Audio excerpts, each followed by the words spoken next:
Shashi Tharoor, you are the one who threw the cat among the pigeons, because suggesting on Twitter and other places that would you see in India what you've just seen in Britain? Would the Hindutvavadis of the BJP be prepared to embrace someone of another ethnicity, suggesting would they be ready to make a Muslim, for example, as Prime Minister? Explain yourself. Well, look, we've already seen their reaction when Sonia Gandhi, as the leader of the UPA alliance in 2004, was offered the prime ministership by the victorious coalition at that time.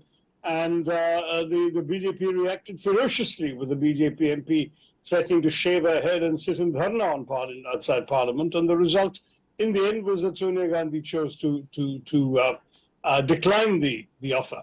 But there's no question that it doesn't sit well with the Hindutvavadis, because they have a view which really doesn't accommodate people who belong to faiths that haven't originated in India. They don't see them in the same way as the Indic faiths. And the result then is that you have a situation where they're very happy to point to presidents or chief justices or cricket captains from the minority faiths, but never to a prime minister who actually wields the real power in our government. No, because we've had a Muslim, we've had 3 Muslim presidents, we've had a Sikh as a prime minister, a Sikh as a president, we've had 2 Dalit presidents. I mean, in a sense, diversity. You seem to be using Rishi Sunak as an example to suggest almost that we are less diverse. Well, you see, the question of presidency is, frankly, it's a largely ceremonial post. It is high in prestige and low in power.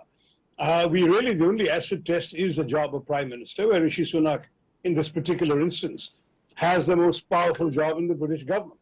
The equivalent of that is our Prime Minister. The equivalent of our President is perhaps the British King. So you really can't compare that. Now, we have had a Sikh Prime Minister, and he's certainly from a visible minority, but the Hindutvavadis have always drawn a distinction between faiths whose Punya Bhumi is in India, namely the Hindus, Sikhs, Buddhists and Jains, whom they more or less see as alike, and they have no particular problem with a Jain or a Buddhist or a Sikh becoming Prime Minister. But they would have a problem if it were somebody who had to look outside the Indian subcontinent for their spiritual, for the fount of their spiritual faith. And that's really what the problem is for them with Muslims and Christians.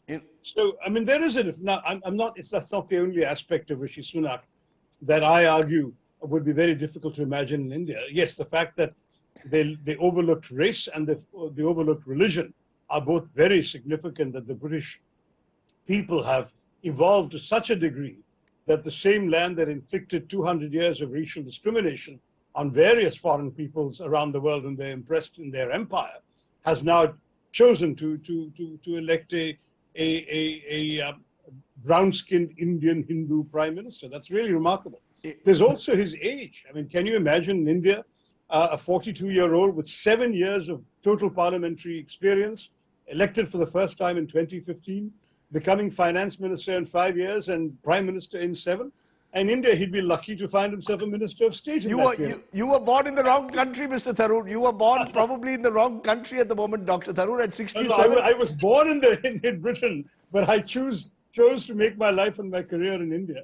So I'm paying the price for that.